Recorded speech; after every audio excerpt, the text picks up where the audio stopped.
In Westwood County, money talks. For Charles Remington, it shouted.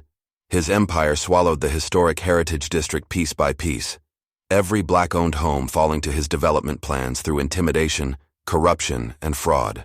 Only Martha Johnson's Victorian house remained standing. At 72, they thought she'd be easy to break. One false arrest, one night in jail, one ruined reputation. They didn't count on her son. When Master Sergeant Elijah Johnson, the most decorated, Green Beret alive, received his mother's call from a holding cell, Westwood's power structure didn't just face a grievance. They faced a reckoning. The system that framed an innocent woman never anticipated becoming the target. Now a military strategist who'd outmaneuvered warlords was coming for them, armed with something more dangerous than any weapon, unwavering dedication to justice. Just before we get back to it, I'd love to know where you're watching from today, and if you're enjoying these stories, make sure you're subscribed, because tomorrow's special episode is one you definitely don't want to miss.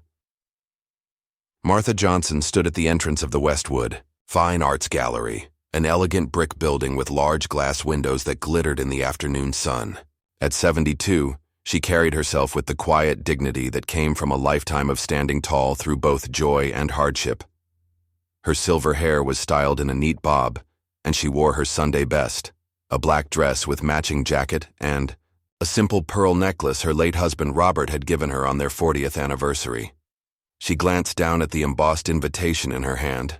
The gallery was showcasing works by emerging black artists, and her former student, now the town's most promising young painter, had personally invited her to attend.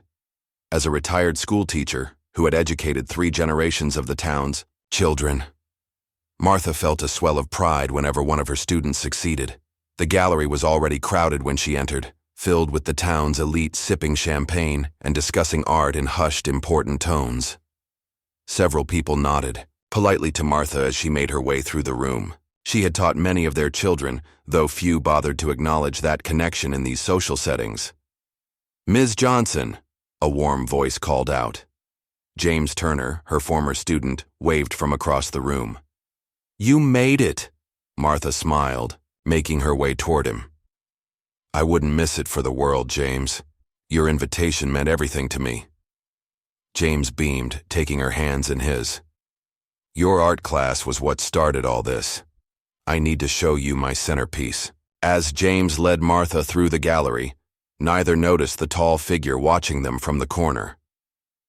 Charles Remington stood with a glass of untouched champagne, his steely gaze following the elderly woman. At 65, Remington was the wealthiest man in Westwood County, with slicked-back silver hair and a custom suit that cost more than what most people in town earned in 3 months. "That's her?" asked a man beside him, voice low. Remington nodded slightly. "Martha Johnson lives in one of the last original homes in the Heritage District. Her property is the final piece we need for the development." His companion, the gallery owner Victor Preston, raised an eyebrow. "And she won't sell?" "Turn down twice what it's worth," Remington replied, his voice tight with irritation. "Says the house has historical significance to the black community. As if that matters more than progress." Preston swirled his champagne. "And you're sure this will work?" "It has to," Remington said. "Once her reputation is destroyed, the community pressure will force her out. Then we'll get that land for half, what I originally offered." Across the room, Martha admired James's centerpiece, a striking canvas depicting the town's history through symbols and vibrant colors. "This is extraordinary, James," she said, eyes shining with pride. "Thank you for believing in me when no one else did," James replied, squeezing her hand. Their moment was interrupted by Preston's voice booming across the gallery. "Ladies and gentlemen, I must ask for your attention." The crowd hushed as Preston stepped to the center of the room. "I regret to inform you that we've had a theft. The Callaway diamond necklace, on loan for tonight's charity auction, is missing from its display case." Gasps rippled through the crowd.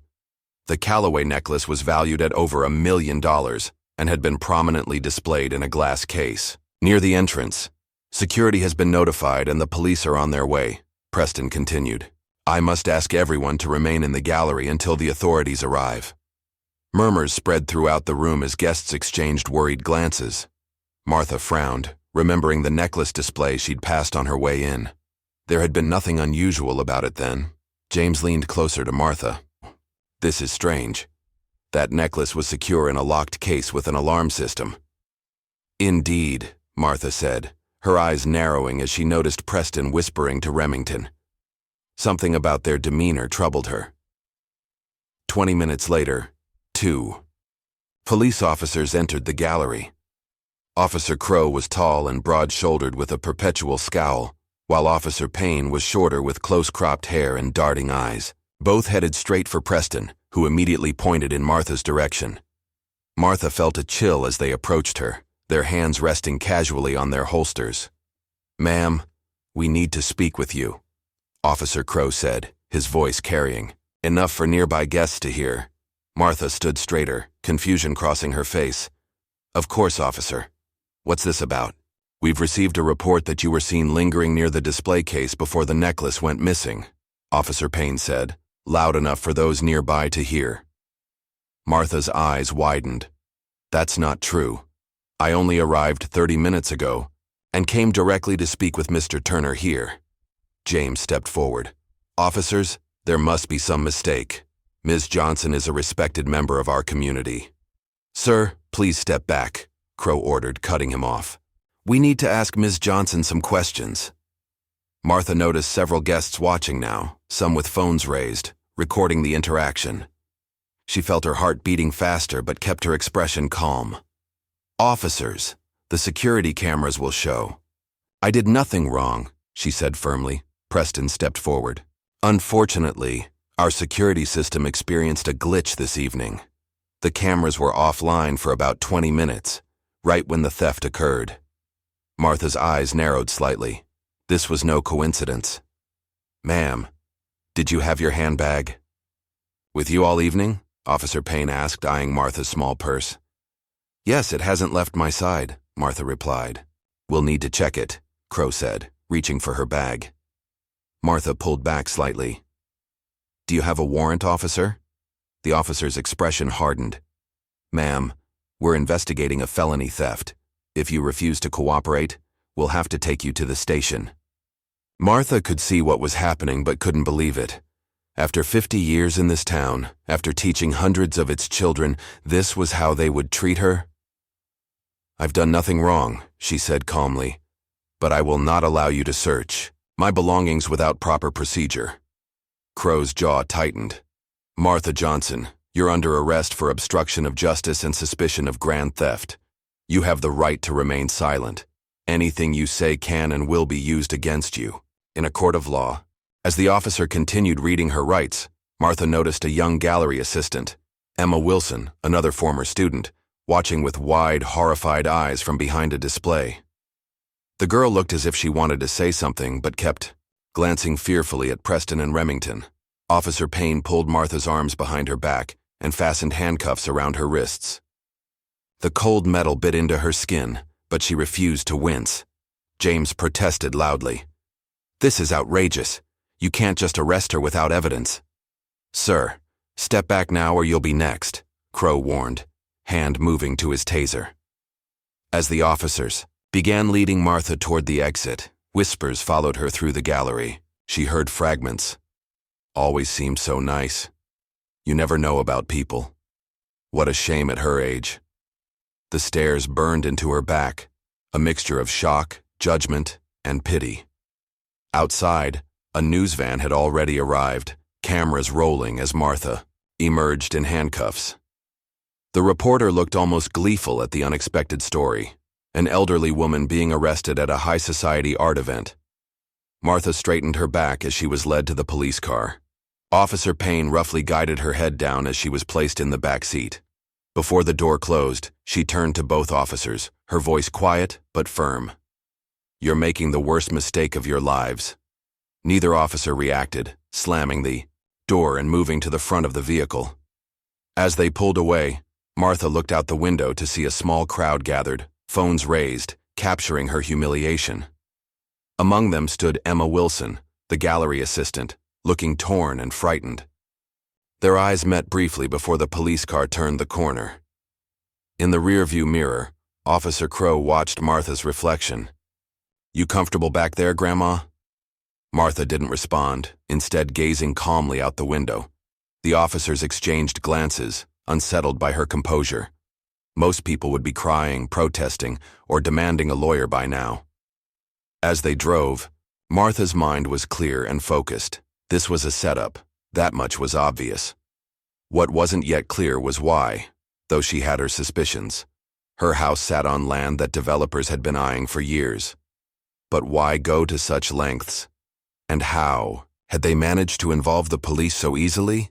None of that mattered right now. There was only one thing Martha needed to do, and she would wait patiently for her moment. On their arrival at the police station, news crews were already gathering, alerted by someone inside the system. Headlines would soon blare about the elderly art thief caught red-handed. Martha was led through the station, past curious officers and staff who stopped to stare. Online, videos of her arrest were already spreading, accompanied by cruel comments and wild speculation. The community that had respected her for decades was turning against her in real time, her reputation unraveling with each share and retweet. But Martha remained calm, because she knew something no one else in that station knew. Her son was coming. The precinct buzzed with activity as Martha sat alone in the interrogation room. The stark fluorescent lights cast harsh shadows across the metal table where her cuffed hands rested. 3 hours had passed since her arrest, yet no one had formally questioned her. This was deliberate, a tactic designed to wear her down. Outside the room, Officers Crow and Payne huddled with Sergeant Miller, a heavy-set man with a permanent 5 o'clock shadow. "She hasn't said a word since we brought her in," Payne reported. "Just sits there like she's waiting for something." Miller peered through the one-way glass. "Any priors?" "Clean as a whistle," Crow replied. "Which makes this interesting. Why would a 72-year-old pillar of the community suddenly lift $1 million necklace?" Miller grunted. "Desperation makes people do crazy things. Maybe she's got debts we don't know about." The gallery owner was pretty adamant she was the only one near that display when the cameras conveniently went down, Payne added. Miller nodded. "Keep her waiting another hour, then see if she's ready to talk. Judge Whitmore is standing by to deny bail if we need him to." As the officers dispersed, none noticed Detective Carter, a 30-year veteran nearing retirement, watching their conversation with narrowed eyes. He approached the desk sergeant quietly. "That elderly woman you brought in, what's her name again?" he asked casually. "Martha Johnson," the sergeant replied, barely looking up from his paperwork. Detective Carter stiffened visibly. "Martha Johnson from the Heritage District? Robert Johnson's widow?" "Yeah, that's her." "Why?" Carter shook his head slowly. "You boys have no idea what you've just done, do you?" Across town, in the elegant office of Judge Howard Whitmore, a private call was being taken. The judge, a silver-haired man with a perpetual tan and tailored suit, listened intently to the voice on the other end. "The Johnson woman needs to stay locked up at least through the weekend," Charles Remington's voice commanded through the speakerphone. "Long enough for the media to destroy what's left of her reputation." "And if she makes bail?" Whitmore asked, swirling bourbon in a crystal tumbler. "Set it impossibly high. She's a flight risk due to the value of the stolen item." The judge chuckled. "A 72-year-old schoolteacher is hardly going to flee the country, Charles.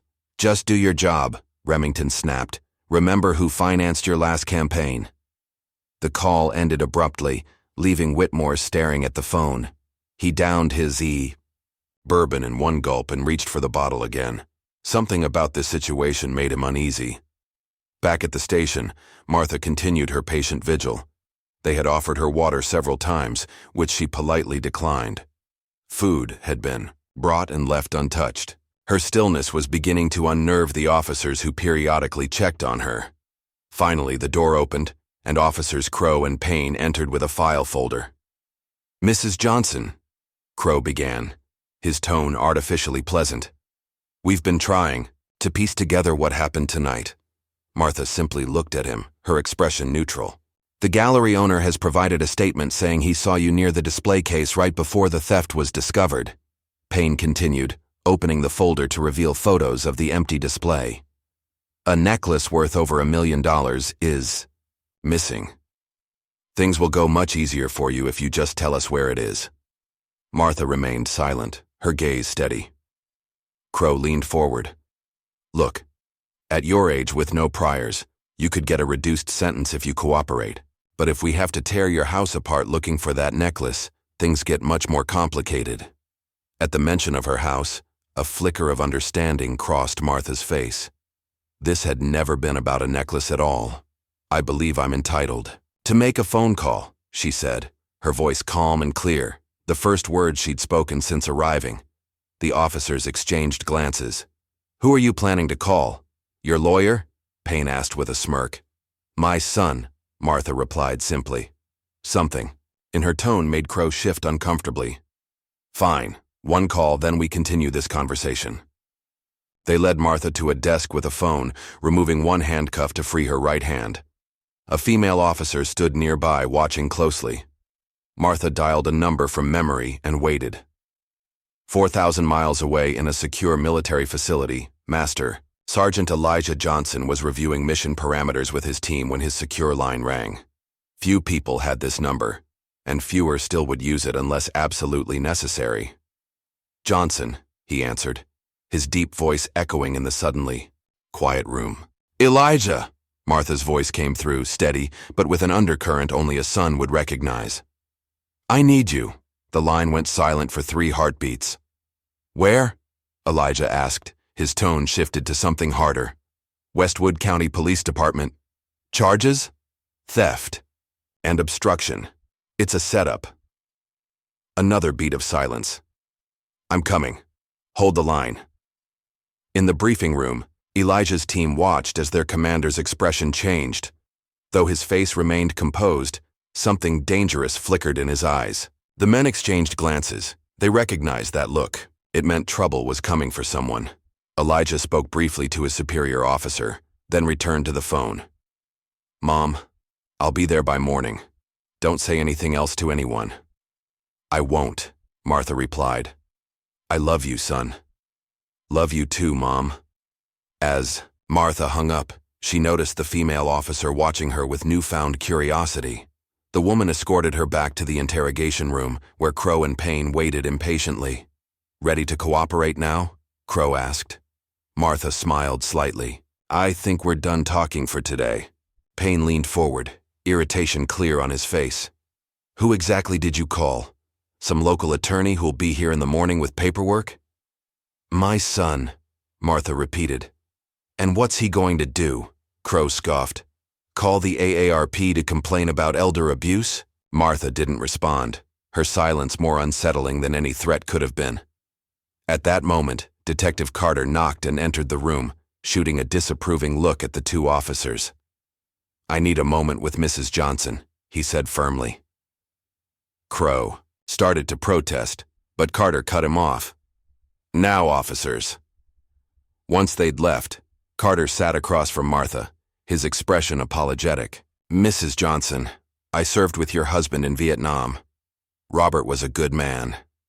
Martha nodded. Yes, he was. And your son? Carter hesitated. Is Elijah coming? Yes. Carter exhaled slowly, running a hand over his thinning hair. God help us. All. He stood to leave, then paused. For what it's worth, I know you didn't steal anything. After Carter left, Martha was returned to a holding cell for the night. As she sat on the thin mattress, she heard officers whispering outside. Who's her son anyway? Asked a young officer. Elijah Johnson, replied Carter's voice. Most decorated Green Beret alive. They say he once extracted 6 hostages from a warlord's compound without firing a single shot. The warlord and his men were found tied up the next morning, alive but so terrified none of them would speak for days. The young officer laughed. Sounds like movie bullshit. Laugh all you want, Carter replied grimly. But I've seen what happens when someone crosses that family. I'm putting in for vacation time tomorrow. At the gallery, now closed and empty, Emma Wilson stood in the darkened main room, her heart racing.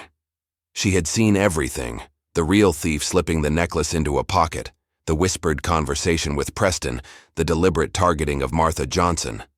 But speaking up meant losing her job, her scholarship, maybe worse if Remington was involved. Her phone buzzed with a text from her boyfriend. "Did you see the news about that old lady stealing the necklace?" Crazy. Emma closed her eyes, shame washing over her. She knew the truth, but fear kept her silent. Across town, in his penthouse overlooking the city, Charles Remington received confirmation that Martha Johnson was in custody with no bail hearing until Monday. He smiled, pouring himself a celebratory whiskey.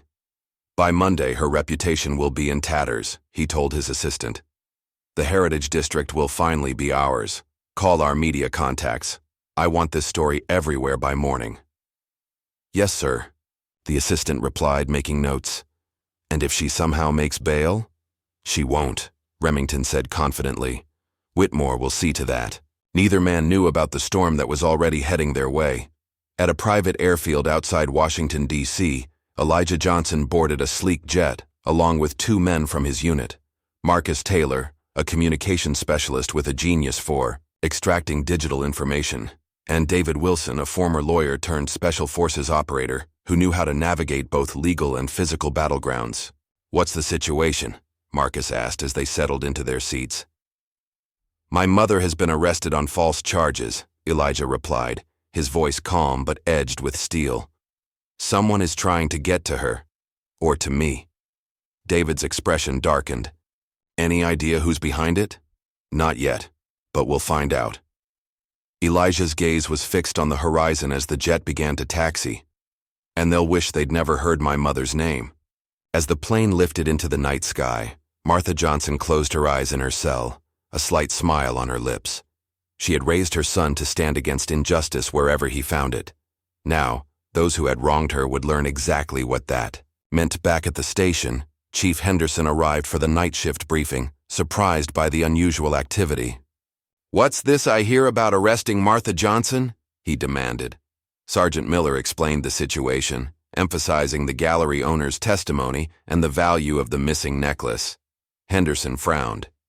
"And Judge Whitmore called personally. About this case? Why would he care about a theft charge?" "Remington's involved somehow," Detective Carter interjected from the doorway. "And they've poked a hornet's nest. Elijah Johnson is coming to town." The chief's face paled. "Martha Johnson is Elijah Johnson's mother, the Green Beret." Carter nodded grimly. Henderson ran a hand over his face. "Get me everything on this case. Witness statements, evidence, all of it. Now." As the station erupted into frantic activity, Martha lay on her cell cot, serene amidst the storm building around her.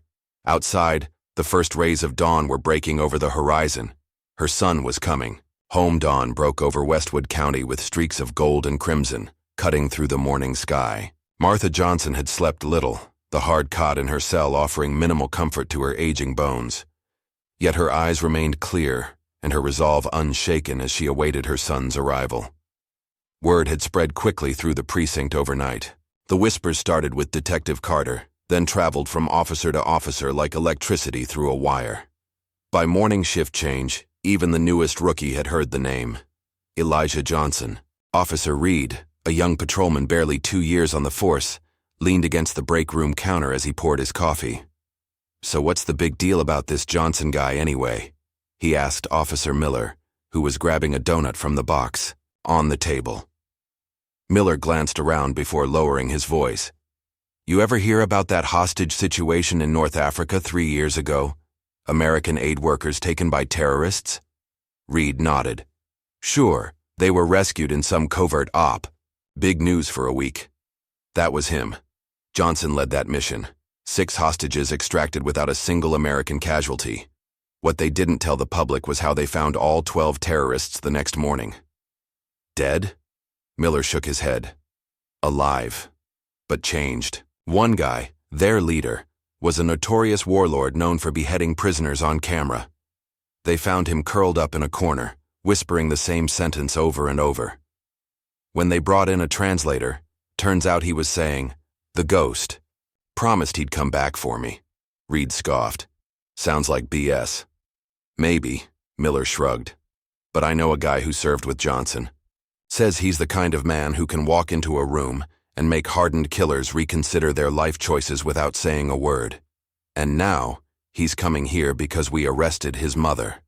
The conversation was cut short as Chief Henderson burst into the break room, his face tight with stress. "I want everyone in the briefing room now." Across town, Charles Remington's morning began with his usual routine. A 5-mile run on his treadmill overlooking the city, followed by a protein shake prepared by his personal chef. As he scrolled through emails on his tablet, a news alert caught his attention. Local teacher arrested in high-value art theft. Remington smiled, tapping the link to read the full story. The article painted Martha Johnson as a once-respected community member who had perhaps turned to crime in her elder years.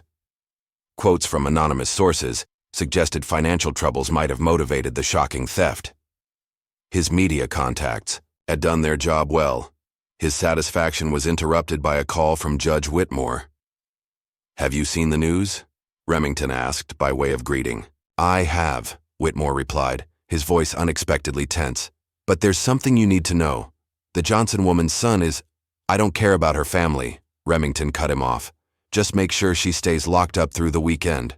By Monday, public opinion will have turned so far against her that no one will question when she's forced to sell her property." "You don't understand," Whitmore insisted. "Her son is Elijah Johnson, the Green Beret. He's—" "A soldier?" Remington laughed. "What's he going to do, storm the police station? This isn't Afghanistan, Howard. The law is on our side." "The law is what we've made it," Whitmore said quietly. "And I'm not sure it will protect us from a man like Johnson." At Westwood County Airport, a private jet touched down smoothly on the runway. The door opened, and 3 men descended the steps.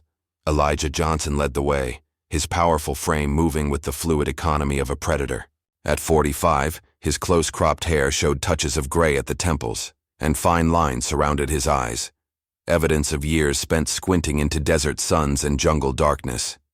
He wore civilian clothes, dark jeans, a gray button-down, shirt, and a black leather jacket. But nothing could disguise the military bearing in his posture. Behind him came Marcus Taylor, whose boyish face belied both his 36 years and his expertise in electronic warfare.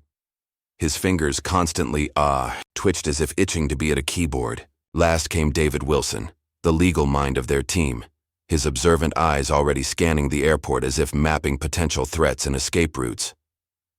A black SUV waited on the tarmac. The driver, a middle-aged man with a weathered face, stepped forward as they approached. "Master Sergeant Johnson, I'm Jeff Parker. I served with your father in '82. Elijah nodded, shaking the man's hand. "Thanks for meeting us. Least I could do. Your father helped my family when we needed it most." Parker's expression darkened. "What they're doing to your mother, it isn't right." "No," Elijah agreed, his voice calm but with an undercurrent of steel. "It isn't." As they drove into town, Parker filled them in on the local gossip surrounding Martha's arrest. By now, most of Westwood knew about the stolen necklace and Martha's alleged involvement. Opinion was divided. Those who knew Martha personally couldn't believe the accusations, while others were all too ready to accept that someone's character could change with age. "There's more," Parker said, glancing at Elijah in the rearview mirror. "That land your mother's house sits on, Remington Properties has been buying up the whole area. Your mother's place is the last holdout." "Charles Remington," Elijah said, the name like a statement rather than a question. "Richest man in the county. Owns half the businesses and most of the politicians." Marcus was already typing on his laptop. "Remington Properties. Extensive real estate holdings throughout the state. Multiple allegations of unethical business practices, but no convictions. Significant political donations to several judges and state representatives, including—" He looked up. "Judge Howard Whitmore, who's handling your mother's case." David leaned forward. "That's our connection. If Remington wants your mother's property, and she won't sell—" Frame her for theft, destroy her reputation, force her out, Elijah concluded, his expression unchanged, but his eyes hardening. And they're using the whole system to do it. The SUV pulled up in front of the Westwood County Police Department, a boxy brick building with the county seal displayed prominently above the entrance. News vans were parked outside, reporters doing morning updates on the shocking art heist that had captivated local viewers. "Want me to wait?" Parker asked. "No need," Elijah replied. "This might take a while." As the three men exited the vehicle, a reporter spotted them and hurried over, camera operator in tow. "Excuse me, sir. Are you here about the Martha Johnson case? Do you have a comment on—" Elijah walked past without acknowledging her, Marcus and David flanking him as they approached the station entrance. Their synchronized movements and alert postures made several officers outside straighten instinctively, recognizing fellow warriors even in civilian clothes. Inside, the station fell eerily quiet as Elijah entered. Conversations stopped mid-sentence. Eyes turned to watch the newcomers. Someone whispered, "That's him," and the words seemed to echo in the sudden silence. Elijah approached the front desk, where a young officer sat frozen like a deer in headlights.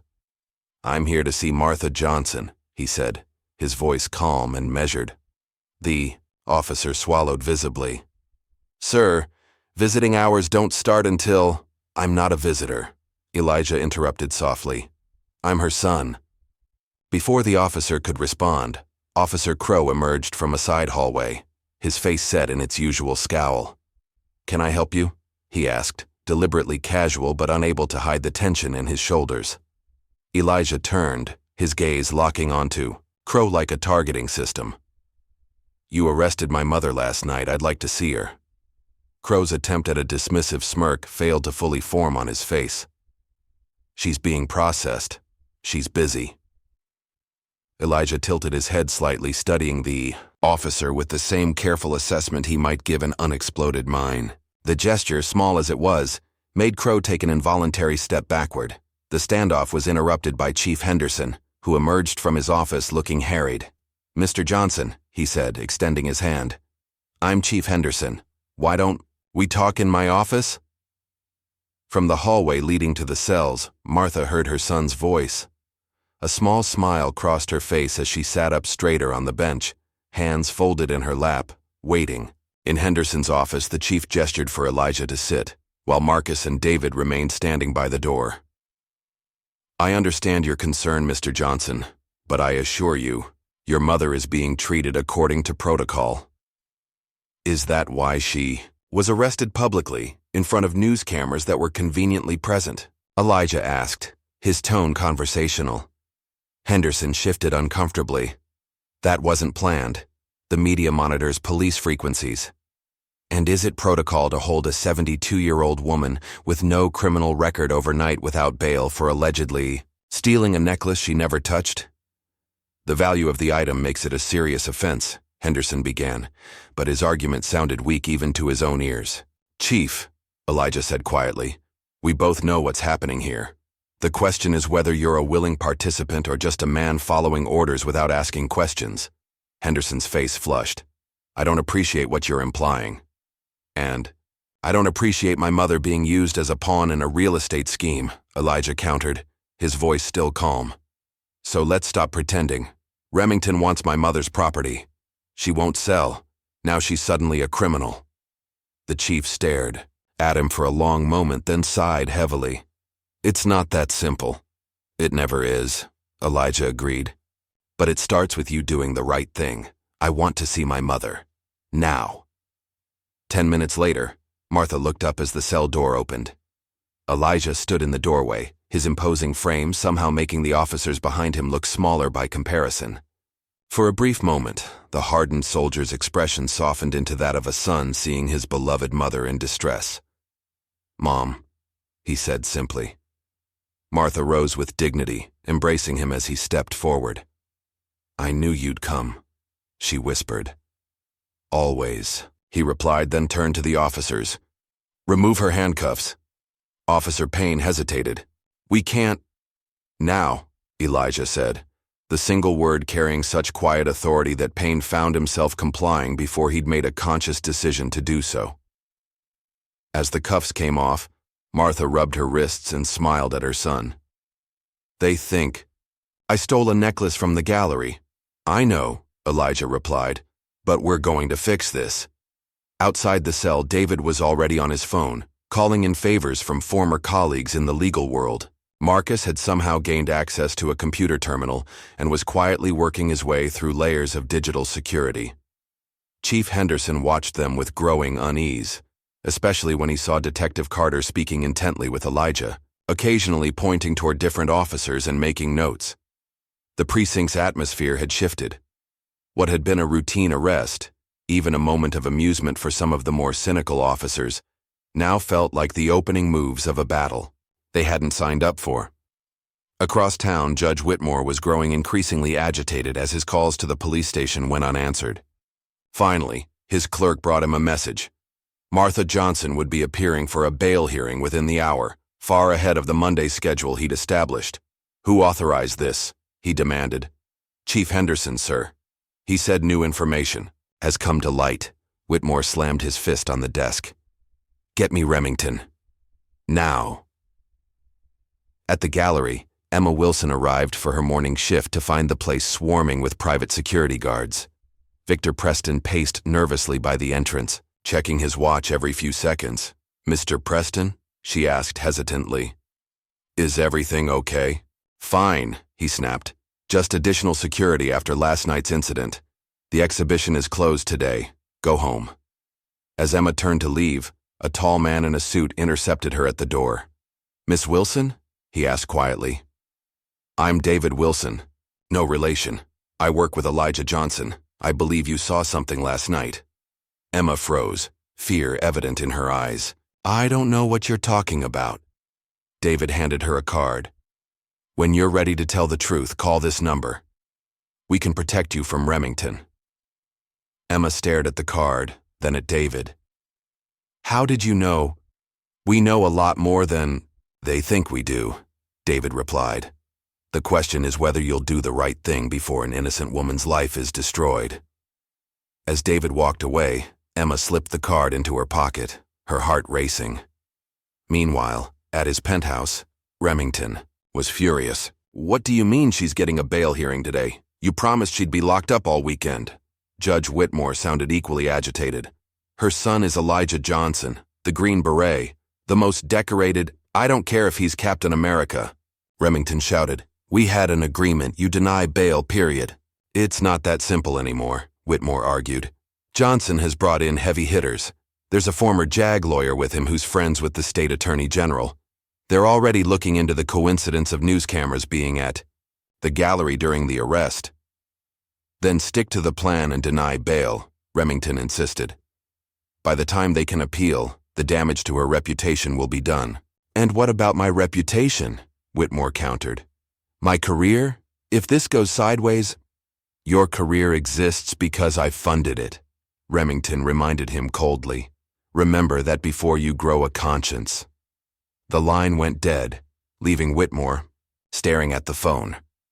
After a moment, he reached for the bourbon in his desk drawer, no longer caring that it was barely 10 a.m. Back at the station, Martha sat with Elijah in an interview room, now being treated as a visitor area rather than an interrogation space. She recounted everything that had happened at the gallery. "The necklace was there when I arrived," she explained. "I noticed it because it was beautiful. Diamonds set in platinum with sapphires. The display case was closed and locked." "Who else was near it?" Elijah asked. "Several people throughout the evening. Victor Preston was showing it to guests. There was a young security guard nearby. Emma Wilson, one of my former students, was helping serve champagne in that area." "And when did they claim it went missing?" "About 40 minutes after I arrived. Preston made the announcement, and within minutes those officers were there coming straight for me." Elijah nodded, making mental notes. "And Emma? How did she react?" "She looked frightened," Martha recalled.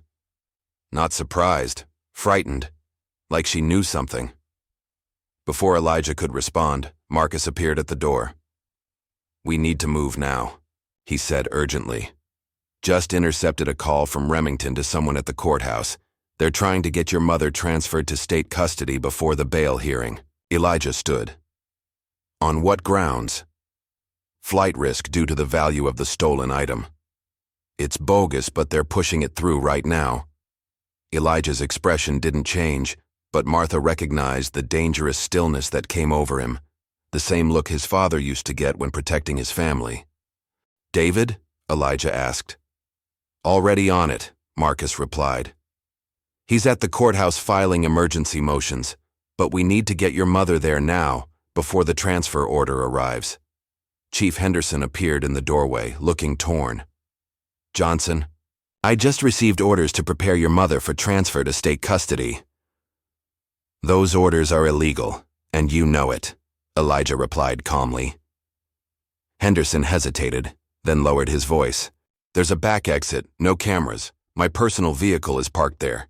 Keys are in the visor. Elijah studied the chief for a moment, then nodded once in acknowledgement. Thank you. I never said that, Henderson replied, then walked away. Martha looked at her son. Elijah, if we run...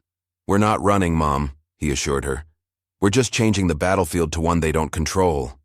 The courthouse steps were crowded with reporters and onlookers when Martha Johnson arrived, flanked by her son and his team. The sight of the dignified elderly woman walking freely beside the imposing figure of Elijah Johnson sent whispers rippling through the crowd. Mrs. Johnson, is it true you've been released? A reporter called out. No charges have been dropped, David answered smoothly, guiding them through the throng. We're here for a properly scheduled bail hearing, as is Mrs. Johnson's right. Inside, the courthouse was a flurry of activity. Judge Whitmore had been unexpectedly detained according to his clerk, and Judge Sandra Reynolds would be presiding instead.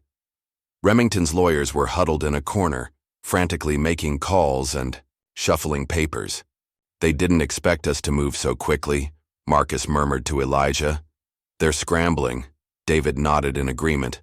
Reynolds is fair, by the book. No connections to Remington that I could find.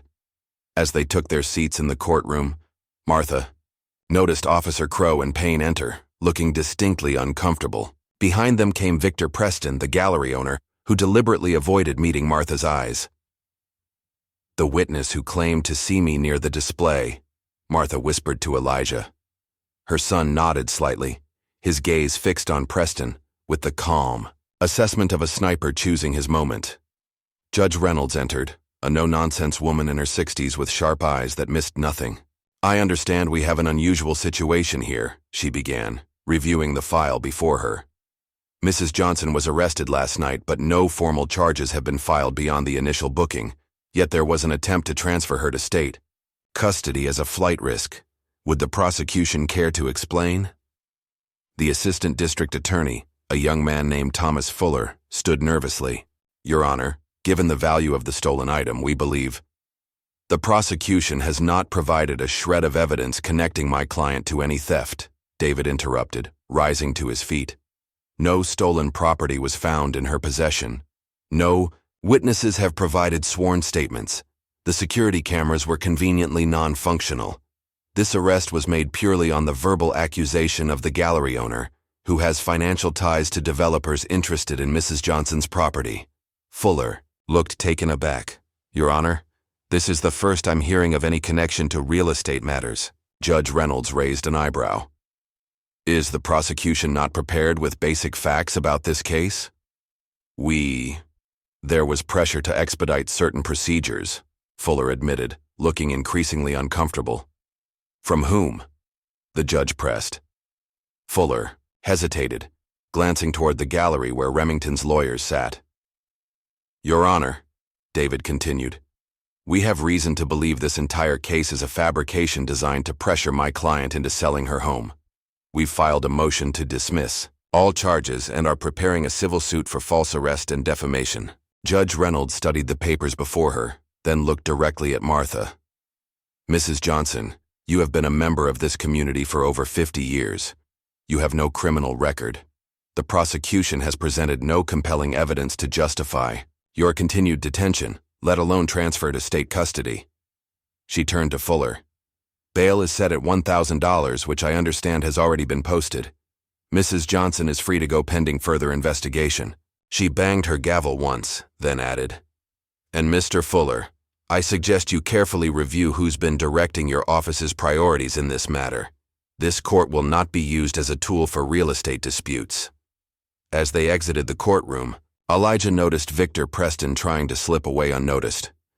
With a slight nod to Marcus, who immediately moved to block the exit, Elijah approached the gallery owner. "Mr. Preston," he said quietly, "we need to talk." Preston's face went pale. "I have nothing to say to you." "That's unfortunate," Elijah replied, "because I have many questions. Like why security cameras failed only during the exact window when this theft allegedly occurred, or why news crews were pre-positioned for my mother's arrest, or perhaps most importantly," he leaned slightly closer, "where the Callaway necklace is currently hidden." Preston swallowed hard. "I don't know what you're talking about." "I think you do," Elijah countered. "And I think you know what happens next if you continue to participate in this fraud. My team has already accessed your banking records. That $50,000 deposit you received last night? Not very subtle." The gallery owner's eyes widened in shock. "You can't. That's illegal." "So is framing an innocent woman," Elijah replied, his voice still calm but carrying an edge that made Preston step back involuntarily. "I'm giving you one chance to make this right. Tell the truth about what happened, or the next conversation we have won't be nearly as pleasant." Before Preston could respond, one of Remington's lawyers appeared at his side. "Mr. Preston isn't making any statements, and you should be careful about making accusations without proof." Elijah smiled slightly. "Proof is exactly what we're gathering, counselor, and there's always someone willing to talk first to save themselves. Will it be your client, or perhaps Judge Whitmore? Officers Crow and Payne are already reconsidering their positions." The lawyer maintained his professional demeanor, but a flicker of concern crossed his face. "Any evidence obtained illegally won't be admissible." "I'm not concerned about court admissibility," Elijah replied. "I'm concerned about justice for my mother. One way or another, that's going to happen." As they left the courthouse, reporters swarmed around them, shouting questions. David stepped forward to make a brief statement. "Mrs. Johnson has been released pending further investigation. We are fully confident that all charges will be dropped once the truth emerges about this unfortunate misunderstanding." Martha walked, with her head held high, ignoring the cameras and questions. At the bottom of the steps, she was surprised to see a small group of her former students gathered with supportive signs. James Turner, the artist from the gallery, stepped forward and hugged her. "We know you didn't do anything wrong, Ms. Johnson," he said firmly, "and we're not going to let them destroy your reputation." Martha smiled, genuinely touched. "Thank you, James. That means more than you know." As they drove to Martha's home, Elijah laid out their next steps. Marcus is digging into Remington's finances and communications. David is preparing legal counterattacks on multiple fronts. I've got people looking for the gallery assistant, Emma Wilson. She's the key witness. "And what about the necklace?" Martha asked. "If I had to guess, it never left the gallery," Elijah replied.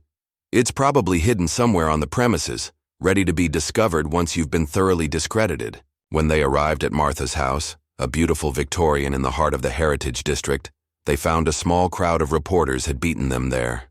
Elijah helped his mother through the throng, ignoring questions as they made their way to the front door. Inside, Martha sighed with relief to be home. The house was filled with memories, photos of her late husband, Elijah's childhood achievements, mementos from decades of teaching. This was more than property. It was her family's legacy. "This is what they're after?" Marcus asked, looking around appreciatively at the beautiful old home. "Not just this house," Martha explained. "The entire Heritage District.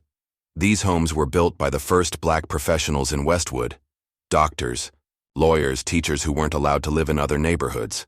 There's history here that can't be replaced by luxury condos." Elijah nodded, understanding completely why his mother had refused to sell, regardless of the price offered. Their planning session was interrupted by a call from David, who had remained at the courthouse. "You need to see this," he said when Elijah answered. "Judge Whitmore just arrived and he looks like he's about to crack. And Remington's lawyers are in full damage control mode. Keep eyes on them," Elijah instructed. "We're setting up here." No sooner had he hung up than Martha's phone rang.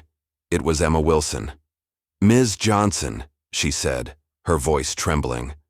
"I need to talk to you." "About what really happened at the gallery?" "Of course, Emma," Martha replied gently. "Where are you?" "At the coffee shop on Main Street." "I'm scared, Ms. Johnson. They've been watching my apartment." Elijah took the phone. "Emma, this is Elijah Johnson, Martha's son. Stay where you are. I'm sending someone to bring you here safely." After dispatching Marcus to retrieve Emma, Elijah turned to his mother. "This is moving faster than I expected. Remington's operation is unraveling." Martha nodded thoughtfully. "Fear does that. These men are used to intimidating ordinary people who can't fight back. They don't know what to do when someone stands up to them." Meanwhile, across town, Charles Remington was in a rage, pacing his penthouse as his lawyers delivered the bad news. How could she get bail? Whitmore was supposed to handle this. "Whitmore never showed up at the courthouse," his head lawyer explained. "Reynolds took the case instead, and Johnson's team was prepared. They had motions filed, evidence of Preston's payment, everything." "What evidence? There can't be evidence of something that didn't happen legally." The lawyer shifted uncomfortably. "Sir, I think we need to consider cutting our losses. If this turns into a full investigation—" "I'm not giving up that land," Remington snapped. "The Heritage District project is worth hundreds of millions. One old woman and her soldier boy aren't going to stop me." "Sir, with respect," another lawyer interjected, "Elijah Johnson isn't just any soldier. His connections go all the way to Washington, and he seems to have resources we didn't anticipate." Remington stopped pacing. "What kind of resources?" "The kind that can access bank records without warrants. The kind that can trace calls between your office and Judge Whitmore. The kind that—" "Enough," Remington cut him off. "Get me Whitmore. Now." But Judge Whitmore wasn't answering his phone. After leaving the courthouse, he had gone straight to his weekend cabin, packed a bag, and started driving toward the state line. 30 years on the bench, all the power and prestige he'd accumulated, and now it was crumbling because of one elderly woman who wouldn't sell her house and her son, who wouldn't look the other way.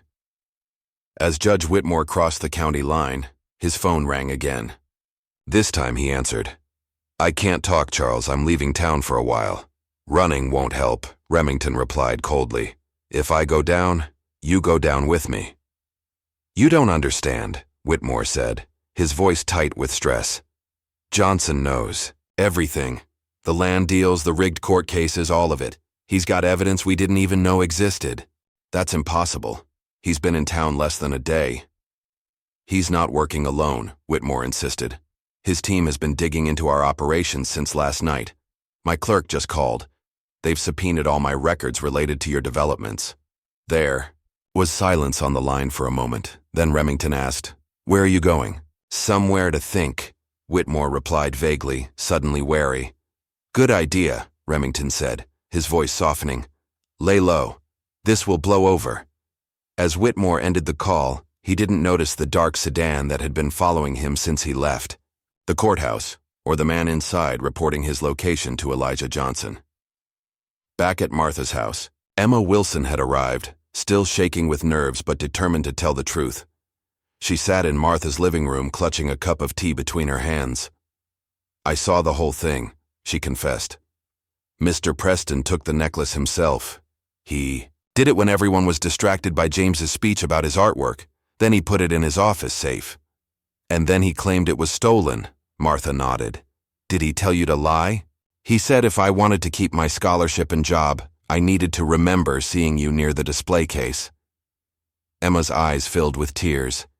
"I was too scared to speak up. I'm so sorry, Ms. Johnson." Martha reached out and took the young woman's hand. "You're speaking up now. That's what matters." Elijah, who had been listening quietly, asked, "Would you be willing to make a formal statement?" Emma hesitated, then nodded. Yes, I can't be part of this anymore. As David began recording Emma's statement, Elijah's phone buzzed with a text from Marcus, who was monitoring Remington's movements.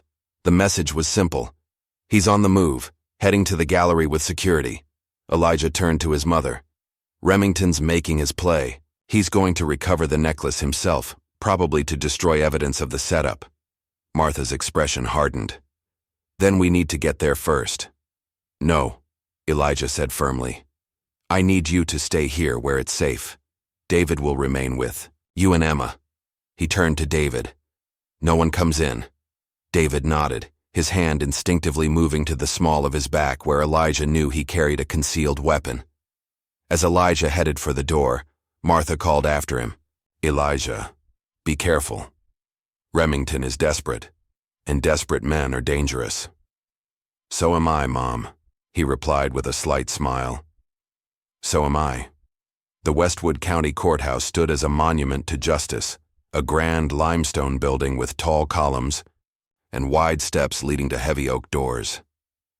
Today those steps were crowded with protesters, reporters, and curious onlookers, all drawn by the rapidly evolving story of Martha Johnson's arrest and the allegations of corruption surrounding it. Inside, Courtroom 3 hummed with anticipation.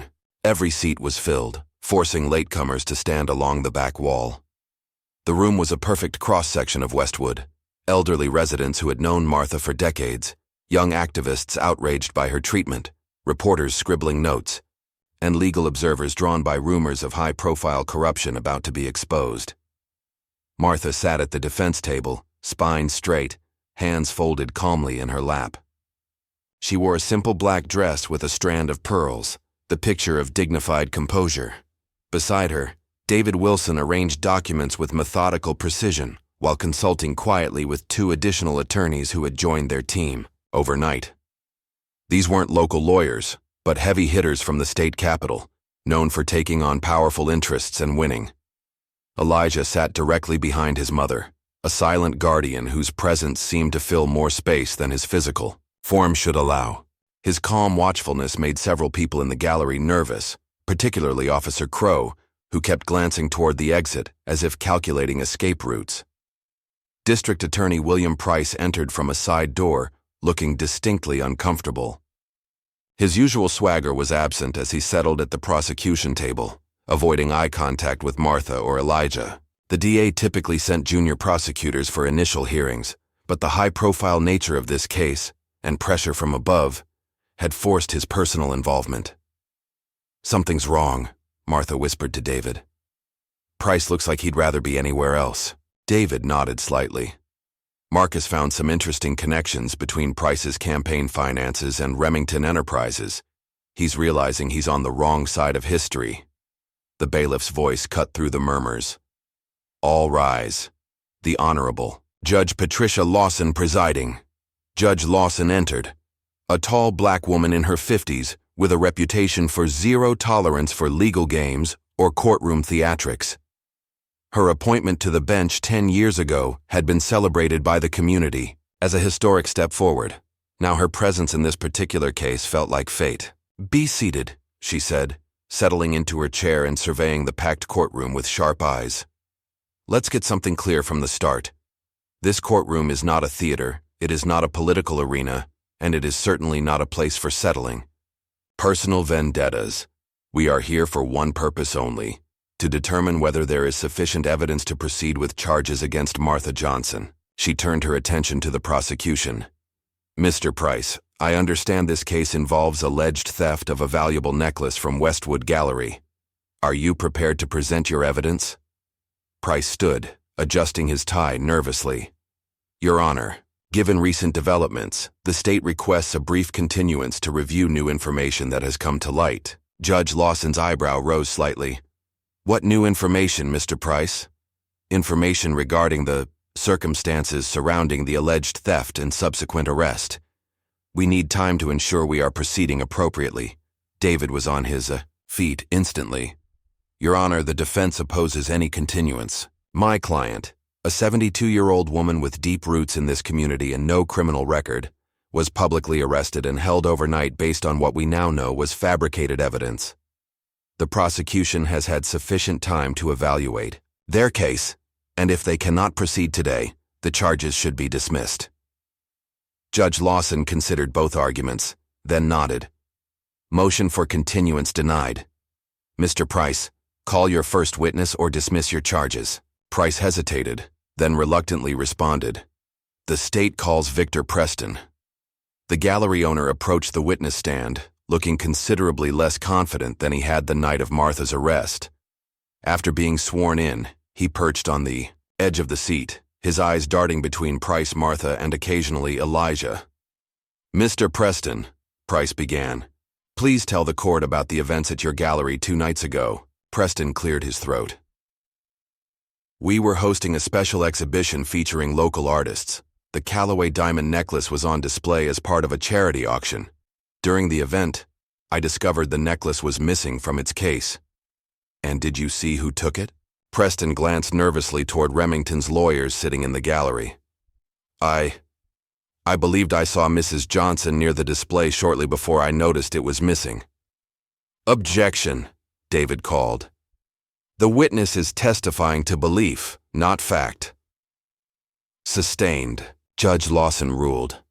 Mr. Preston, please restrict your testimony to what you actually witnessed, not what you believe or assumed. Price continued, increasingly uncomfortable. Did you personally witness Mrs. Johnson take the necklace? No, Preston admitted.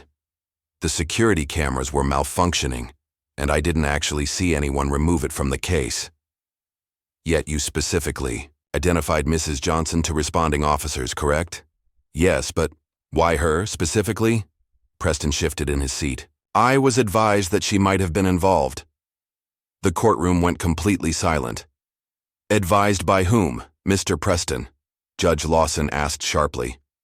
Preston's eyes darted to Remington, who sat stone-faced in the gallery. I'd rather not say. Mr. Preston, you are under oath, the judge reminded him. Who advised you to identify Mrs. Johnson? After a tense moment, Preston whispered, Mr. Remington. The courtroom erupted in murmurs. Judge Lawson banged her gavel once, restoring order. And why would Mr. Remington advise you to accuse Mrs. Johnson specifically? David asked, taking over the questioning. Objection, Price called. Defense counsel is cross-examining during direct examination. Your Honor, David responded, it's clear the prosecution is struggling with their own witness. In the interest of efficiency, perhaps I should proceed with cross-examination now. Judge Lawson nodded. Given the circumstances, I'll allow it. Mr. Preston, please answer the question. Preston looked like a man watching his life crumble before his eyes. Mr. Remington wants to develop the Heritage District. Mrs. Johnson's house is the last property he needs, but she refuses to sell. He said if her reputation was damaged, she'd be forced to leave. More gasps and murmurs rippled through the courtroom. And the necklace? David pressed. Was it actually stolen? Preston stared at his hands. No. Where is it now? In my office. Safe. Judge Lawson's expression hardened. Mr. Preston, are you admitting to filing a false police report and fabricating evidence that led to the wrongful arrest of Mrs. Johnson? Yes, Your Honor, Preston whispered. I was promised financial support for the gallery if I cooperated. I received a payment the night of the arrest. David placed a document before the judge. Your Honor, bank records showing a $50,000 wire. Transfer from a shell company owned by Remington Enterprises to Mr. Preston's personal account, processed 90 minutes after my client's arrest. As the evidence mounted, several members of the jury exchanged shocked glances.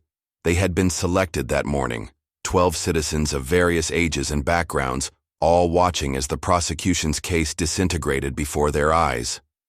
One juror in particular, an elderly black woman who had been taking detailed notes, fixed Charles Remington with a stare so piercing that the wealthy developer actually looked away first. During a brief recess, Martha sat quietly while her legal team huddled nearby, discussing strategy. Elijah remained at her side, a steadfast presence amidst the chaos. You were right, Martha said softly to her son. This was never about a necklace. It was about erasing history, Elijah replied. Your house isn't just property to Remington. It's an obstacle to his vision of what Westwood should be, and who should live in it, Martha added, a lifetime of wisdom in her eyes. When court resumed, the gallery was even more crowded than before, as word of Preston's testimony had spread throughout the courthouse. Judge Lawson had to call for order, twice before proceedings could continue. Your Honor, Price said, rising slowly.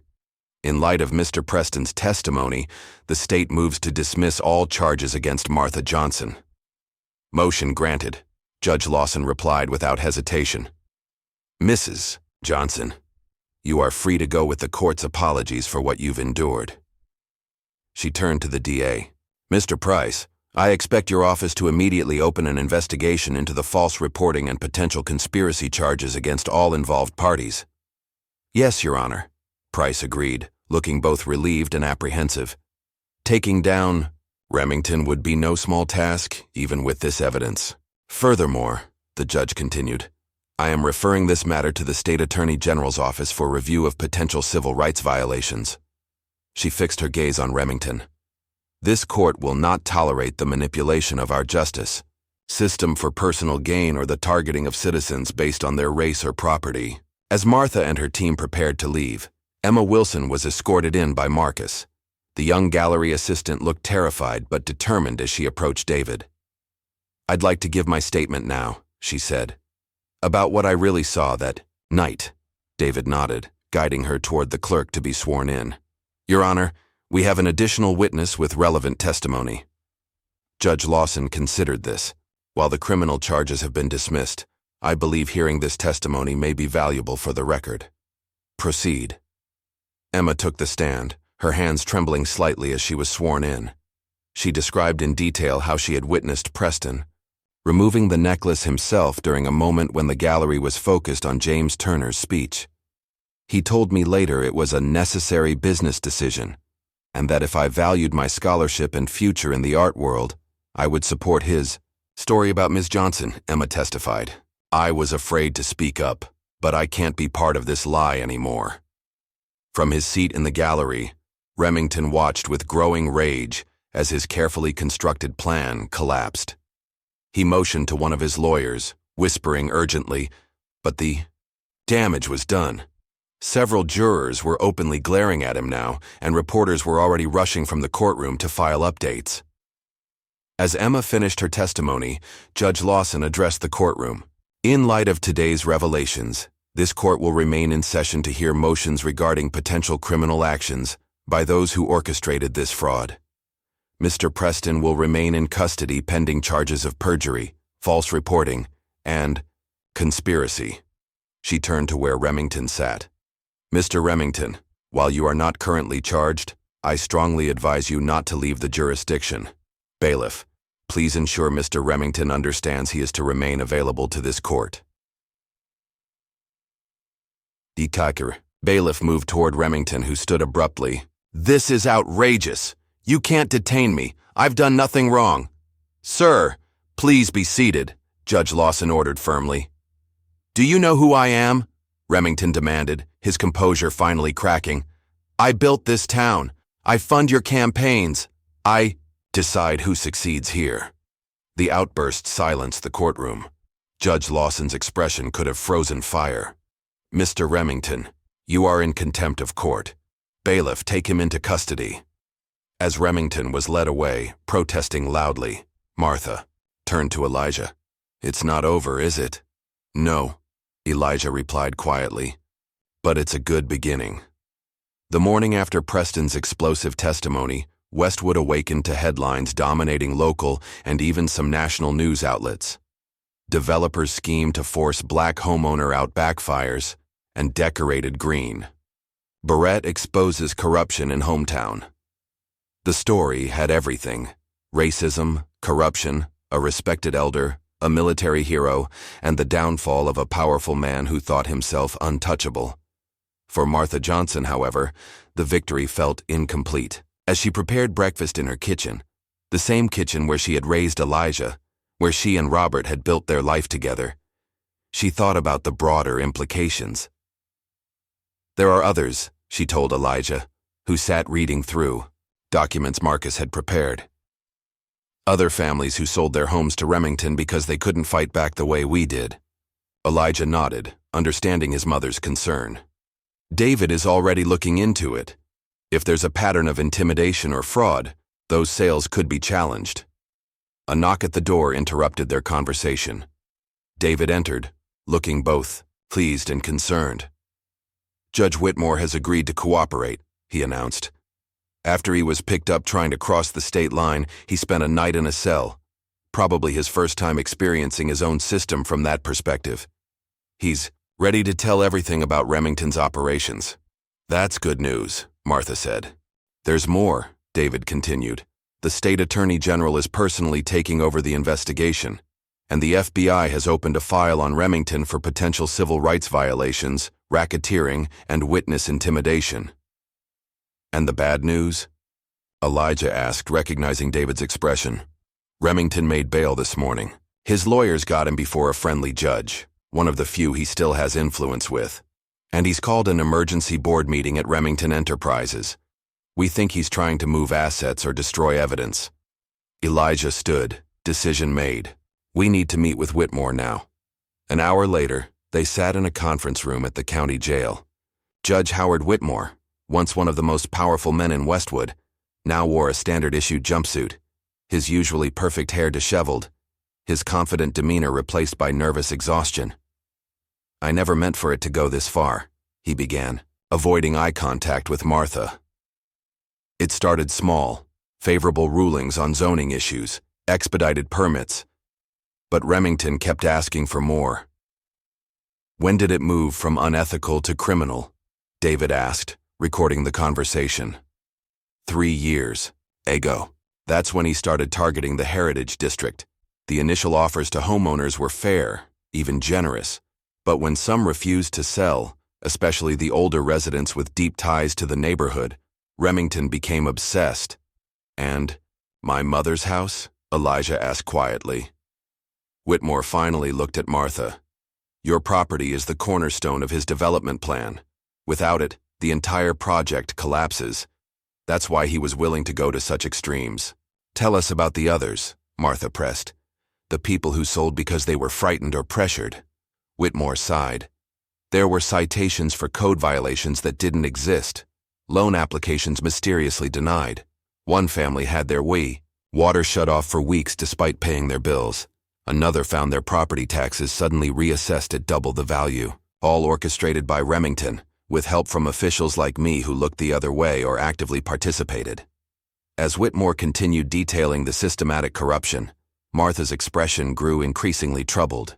The scale of Remington's operation was far greater than she had imagined. This isn't just about my house anymore, she said when Whitmore finished. This is about justice for everyone he's hurt. Elijah nodded, a plan already forming. Whitmore's testimony gives us leverage, but Remington still has resources and connections. We need to move quickly. Outside the jail, as they walked to their car, David received an urgent call from Marcus. You need to get to the courthouse now, Marcus reported. Remington's lawyers are filing for a gag order to prevent Whitmore's testimony from becoming public. They're also challenging the legality of Emma Wilson's statement. On what grounds? David demanded. They're claiming she was coerced by Elijah, that his military background and reputation intimidated her into changing her story. Martha shook her head in disbelief. That poor girl came forward on her own conscience. Remington's desperate, Elijah observed calmly. He's trying to control the narrative any way he can.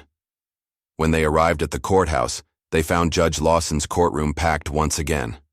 Remington sat with his legal team, now expanded, to include a crisis management specialist and 2 additional attorneys from a prestigious firm in the state capital.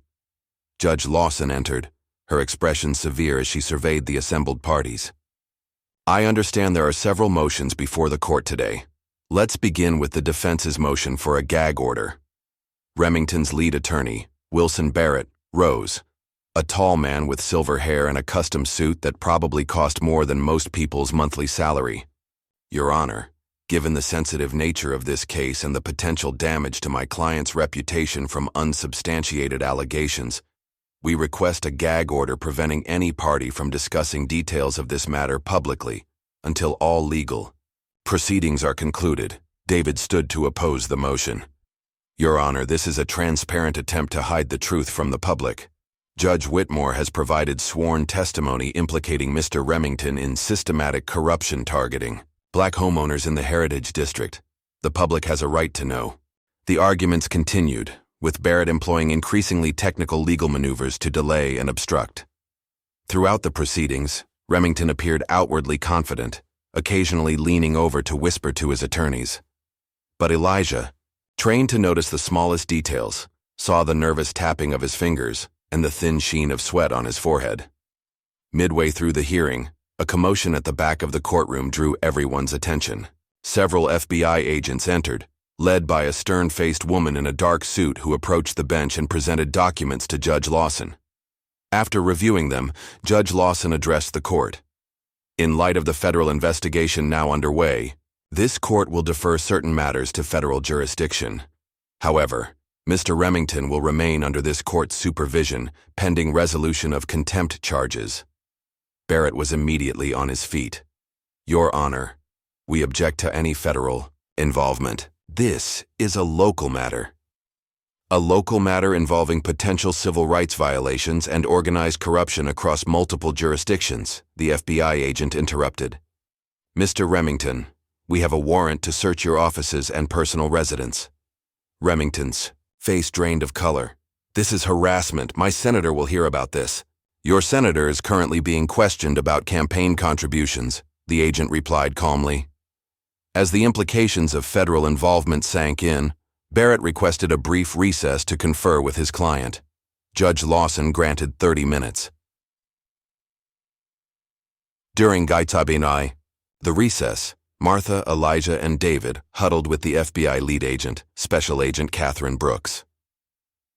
We've been building a case against Remington for months, Brooks explained. His pattern of targeting minority homeowners has raised red flags, but we lacked first-hand testimony until now. Judge Whitmore's cooperation changes everything. What about the families who already lost their homes? Martha asked, her primary concern still for her community. That's where civil action comes in, Brooks replied. With evidence of fraud and intimidation, those sales could be invalidated, but we'll need more witnesses willing to come forward. Martha straightened her shoulders. I know those families. They'll talk to me. When court resumed, the atmosphere had shifted dramatically. Several of Remington's attorneys looked distinctly uncomfortable, and Remington himself appeared uncharacteristically subdued. Beret addressed the court. Your Honor, in light of recent developments, my client would like to propose a settlement. What kind of settlement? Judge Lawson asked skeptically. Mr. Remington is prepared to withdraw all interest in Mrs. Johnson's property and establish a fund to address any legitimate grievances from other Heritage District residents. In exchange, he asks for consideration regarding the more serious allegations. David exchanged glances with Martha and Elijah before responding. Your Honor, we appreciate Mr. Remington's apparent change of heart, but justice isn't something to be negotiated away. The people of this community deserve full accountability. Before Judge Lawson could respond, the courtroom doors burst open again. This time, a young officer entered, hurrying to the bench with a message for the judge. After reading it, Judge Lawson's expression hardened. It appears there's been a development. Officers executing a search warrant at Remington Enterprises have discovered financial records indicating payments to multiple county officials, including 2 of my colleagues on the bench. Additionally, documents were apparently being shredded when agents arrived. Remington leapt to his feet. Those records are privileged. This is an illegal search. Sit down, Mr. Remington, Judge Lawson ordered sharply. The warrant was properly executed under federal authority. As Remington sank back into his chair, Martha noticed a figure slip quietly into the courtroom. Emma Wilson, clutching a small USB drive. The young woman approached David, whispering urgently. After a brief conversation, David addressed the court. Your Honor, we have new evidence to present. Ms. Wilson has provided audio recordings of conversations between Mr. Remington and Mr. Preston planning Mrs. Johnson's arrest. Beret objected immediately. Your Honor, any such recording would have been obtained illegally and is inadmissible. Actually, Emma spoke up, finding her courage. Mr. Preston records all meetings in his office for insurance purposes. It's disclosed in the small print of the gallery's visitor agreement. I manage the digital archives. Judge Lawson permitted the evidence to be submitted for review.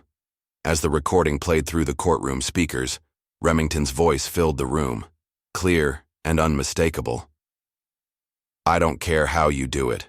Frame the old woman, destroy her reputation, make it impossible for her to stay in that house. I want that property, and I want the Heritage District cleared out by year's end. The courtroom fell completely silent as the recording continued, detailing the entire plan, from the fake theft to the coordinated media response to the pressure on Emma to lie. When it ended, Remington no longer looked like the powerful, untouchable figure who had dominated Westwood for decades. He looked, like what he truly was, a desperate man whose empire of corruption was crumbling around him. In light of this evidence, Judge Lawson stated, Mr. Remington is remanded to custody pending trial. Bail is revoked due to the clear evidence of witness tampering and obstruction of justice. As the bailiff approached Remington, reality seemed to finally sink in. His carefully constructed world had collapsed in less than 3 days, all because of one elderly woman's refusal to be intimidated and her son's determination to stand beside her. This isn't over, Remington hissed as he was led past Martha. You have no idea who you're dealing with. Martha simply watched him go, her expression serene. I believe that was your mistake, Mr. Remington, not mine. Outside the courthouse, reporters swarmed around Martha, Elijah, and their legal team. But it was Emma Wilson who captured the media's attention when she stepped forward to make a statement. I was afraid to tell the truth, she admitted, her voice gaining strength as she spoke. Afraid of losing my scholarship, my job, my future. But Ms. Johnson taught me in 3rd grade that courage isn't about not being afraid. It's about doing what's right despite your fear. As cameras flashed and questions flew, Martha stood tall beside the young woman who had found her courage. The Heritage District would remain, and its history would not be erased. The battle wasn't over. There would be more legal challenges, more resistance from those whose corruption had been exposed. But today, justice had prevailed, and Martha Johnson was going home. The Westwood County Courthouse had never seen a trial like this one. For 3 straight days, the building had been surrounded by protesters, supporters, and media vans with satellite dishes reaching toward the sky. Inside, every seat was filled as citizens witnessed the unraveling of corruption that had governed their town for decades. Martha Johnson sat at the defense table, though she was no longer the accused. Instead, she had become the central witness in the state's case against Charles Remington. Beside her, Elijah maintained his vigilant presence, his calm demeanor a stark contrast to Remington's increasingly agitated state at the prosecution table. District Attorney Price, now determined to redeem himself, had assembled a formidable case. Judge Whitmore had provided detailed testimony about years of judicial manipulation. Victor Preston had confessed to his role in the false theft. Officers Crow and Payne had turned state's evidence, hoping for leniency by revealing how they had been instructed to target Martha specifically. As the morning session began, the prosecution appeared to be wrapping up their case. The evidence was overwhelming. Financial records showing bribes, audio recordings of Remington planning the frame-up, and testimony from multiple officials who had bent to his influence over the years. Wilson Barrett, however, was not ready to concede.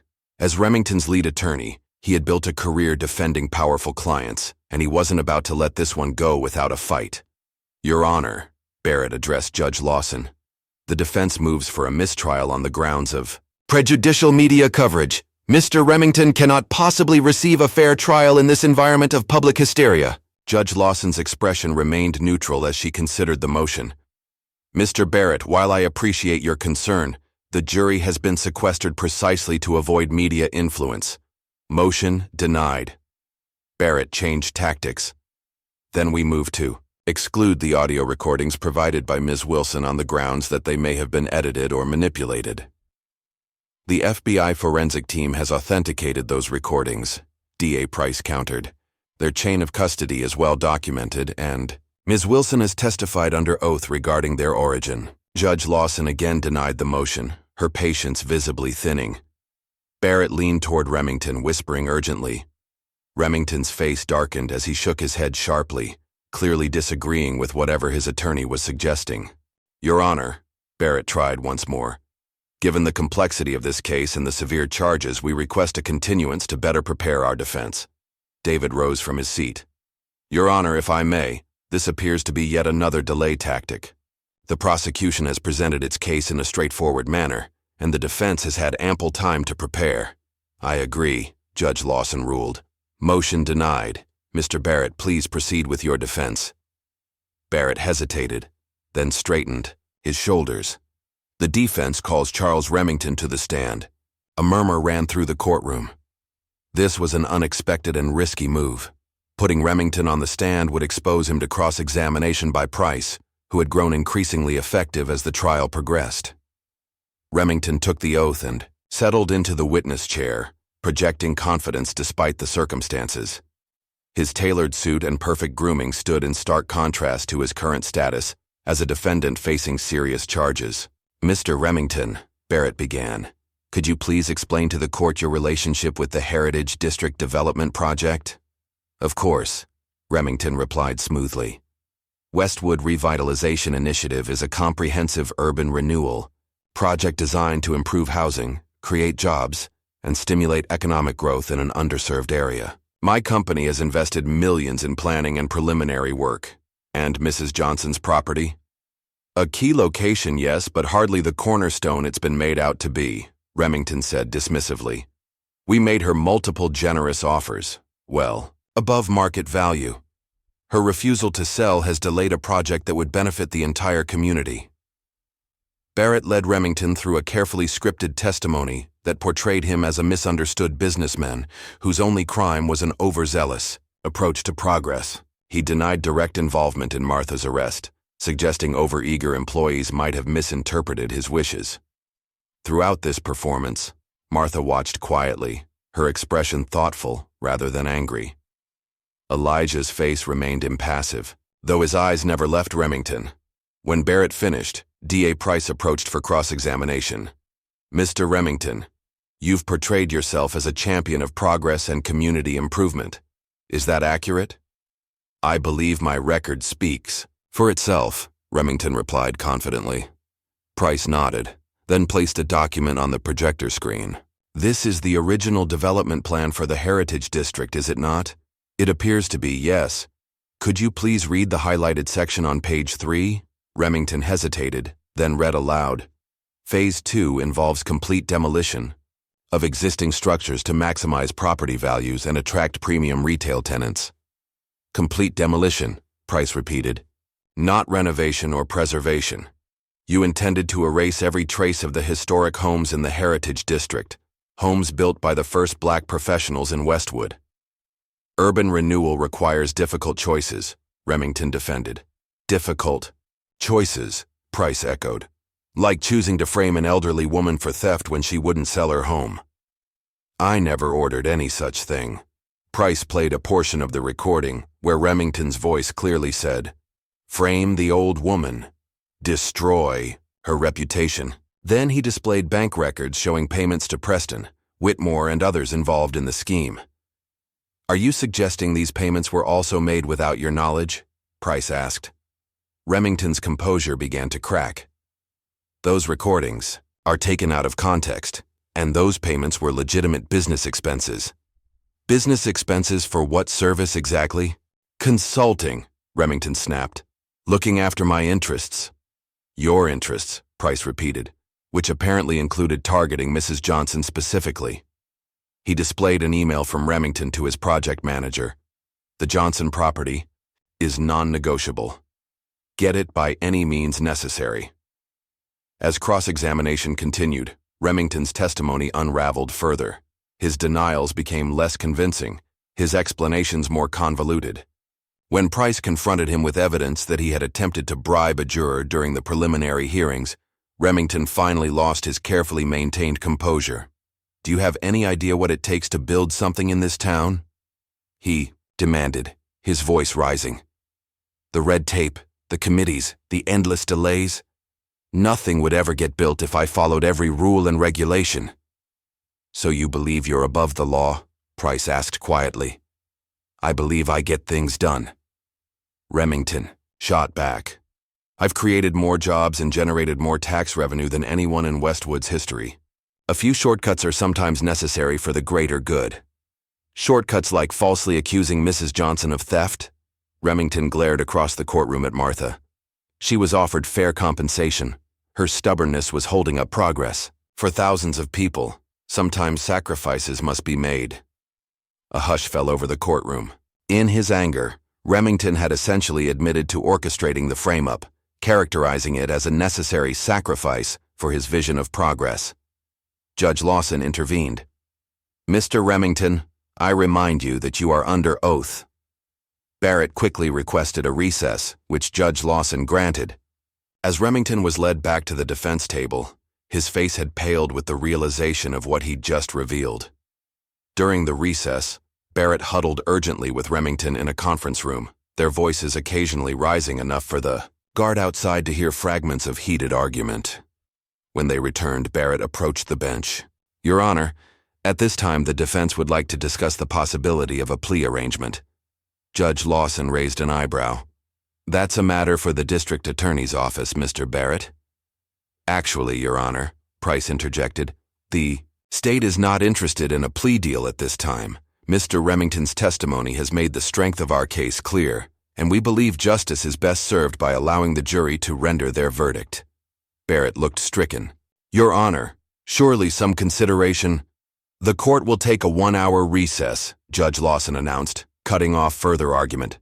"When we return, the defense may present additional witnesses or rest their case." As the courtroom cleared, Martha turned to Elijah. "He's desperate now," she observed. "All his money and power can't hide the truth anymore." Elijah nodded. "Men like Remington always believe they're untouchable until the moment they fall." When court resumed, Barrett announced that the defense would rest without calling additional witnesses, a clear indication that he saw no path to victory. Closing arguments were scheduled for the following morning. That evening, as Martha and Elijah sat on the porch of her home, neighbors stopped by with food, flowers, and words of support. The Heritage District had rallied around its eldest resident, with promises to help rebuild the community Remington had tried to destroy. "Your father would be proud," Martha told Elijah as they watched the sunset paint the sky in shades of orange and purple. "Not just of what you've done, but of how you've done it." Elijah smiled slightly. "Dad always said your quiet strength was more powerful than any weapon he ever carried." "And he was right," came a voice from the sidewalk. They looked up to see Emma Wilson approaching with a small group of young people, all former students of Martha's, who had come to show their support. As darkness fell over Westwood, the courthouse stood silent, awaiting the final act of justice that would begin with tomorrow's sunrise. Across town, in a secured hotel room where the jurors were sequestered, 12 citizens discussed what they had witnessed. Their deliberations would be brief. Morning light streamed through the stained glass windows of the Westwood County Courthouse, casting colorful patterns across the crowded gallery. The atmosphere was tense with anticipation as Judge Lawson took her place on the bench. Today would mark the end of Charles Remington's power over Westwood, not with the dramatic confrontation he might have imagined, but with the methodical application of law and truth that he had spent decades circumventing. Closing arguments were brief and powerful. Price meticulously outlined the evidence of corruption, fraud, and abuse of power that had terrorized the Heritage District and targeted Martha Johnson. Barrett, recognizing the futility of his position, focused on humanizing Remington, suggesting that his intentions for urban development had been fundamentally good, even if his methods had crossed ethical lines. By noon, the case was in the jury's hands. To everyone's surprise, They returned after just 90 minutes of deliberation. "Has the jury reached a verdict?" Judge Lawson asked as the foreman stood. "We have, Your Honor." The courtroom fell silent as the verdict was read. "On the count of conspiracy to commit fraud, we find the defendant guilty. On the count of witness, tampering, guilty. On the count of obstruction of justice, guilty." The list continued, with guilty pronounced for each charge. Remington sat motionless, his empire crumbling with each word. Judge Lawson thanked the jury for their service, then turned to Remington. "Mr. Remington, you will be remanded to custody pending sentencing. Given the severity and number of convictions, you should prepare for a significant period of incarceration." She paused, then added, "Perhaps that time will give you opportunity to reflect on the true meaning of community and progress." As Remington was led away in handcuffs, reporters rushed from the courtroom to broadcast the verdict. Within minutes, the news was spreading throughout Westwood and beyond. The man who had ruled the town through money and intimidation had finally faced justice. Outside the courthouse, Martha addressed the gathered crowd, her dignity and composure providing a stark contrast to Remington's fall. "Today isn't about one man's punishment," she said, her voice clear and strong. "It's about affirming that justice belongs to everyone, not just those with wealth and power. The Heritage District was built by people who weren't allowed to live anywhere else in Westwood. They created a community of strength, pride, and history. That legacy deserves to be preserved, not erased." Beside her, Elijah watched with quiet pride. His mother had always been his true hero, long before he earned any medals or recognition for his military service. In the days that followed, the full extent of Remington's corruption became clear. Judge Whitmore and other officials faced their own legal consequences. Officers Crow and Payne were placed on administrative leave pending disciplinary hearings. Preston agreed to a plea deal that included community service and financial restitution. More importantly, families who had been forced from their homes in the Heritage District began to come forward.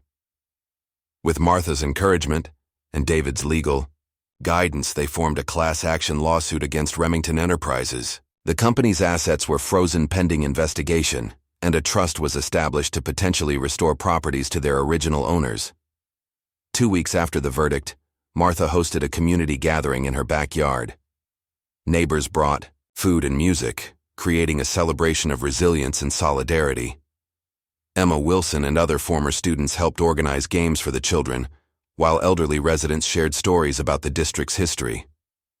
During a quiet moment, Martha found Elijah sitting on the porch steps, watching the celebration. "You'll be leaving soon," she said, not a question but a recognition of reality. Elijah nodded. "My team has a new assignment, but I'll come back more often now." Martha smiled. "You go where you're needed, son. You always have." "Speaking of which," Elijah said, handing her a letter, "this came for you today." Martha opened it to find a request from a neighboring county where an elderly man was facing similar pressure from developers. He had heard about Martha's case and was asking for her help. "Seems you're needed too," Elijah observed. Martha read the letter again, considering. At 72, she had never imagined becoming an activist. But then, she had never imagined being arrested for a crime she didn't commit either. "Perhaps I will speak with him," she decided. "Some battles are worth fighting even at my age." "Especially at your age," Elijah replied. "Your experience gives you wisdom they can't ignore." As afternoon turned to evening, neighbors lit lanterns. In the yard, creating a warm glow that seemed to symbolize the Heritage District's renewed spirit. James Turner unveiled a painting he had created depicting the history of the neighborhood, from its founding by Black professionals to the recent victory against corporate greed. "This belongs to all of us," he announced, explaining that prints would be made available to every home in the district. "So we never forget what we almost lost, and what we fought to keep." Later that night, after the guests had gone and the house was quiet, Martha sat on her porch swing gazing at the neighborhood she had called home for over 50 years. The streets were peaceful now, but she understood that the battle for justice was never truly finished. Across town, in a law office that had once represented Remington's interests, David was working with a team of attorneys to draft legislation that would protect historic neighborhoods from predatory development. They were calling it the Martha Johnson Heritage Protection Act. At the police station, Chief Henderson was implementing new training protocols to ensure his officers understood their duty to protect all citizens equally. The department would never again be used as a weapon against innocent people, not on his watch. And at the county jail, Charles Remington sat alone in his cell, finally understanding that some things couldn't be bought, bullied, or manipulated, like a community's determination to preserve its history and an elderly teacher's refusal to be intimidated. 3 days later, Elijah prepared to leave. His team was waiting, another mission calling them to service. But as he hugged his mother goodbye on that same porch where they had watched so many sunrises and sunsets together, he knew this mission had been among his most important. "I'm proud of you, Mom," he said simply. Martha smiled, touching his face gently the way she had since he was a boy. "And I'm proud of you, Elijah. Not because you're a decorated soldier, but because you remember what you're fighting for." As Elijah drove away, Martha noticed Emma Wilson walking up the path carrying a folder. "Ms. Johnson," she called, "I've been thinking about what you said about documenting the district's history, and I have some ideas for an oral history project." Martha smiled and opened her door wider. "Come in, Emma. Let's get started." The Heritage District had weathered its storm. Martha Johnson had kept her home and her dignity. Charles Remington had faced justice. But most importantly, a community had rediscovered its voice and its power. As Martha and Emma sat at the kitchen table, planning the project that would preserve their neighborhood's stories for future generations, Martha thought about what Robert used to say.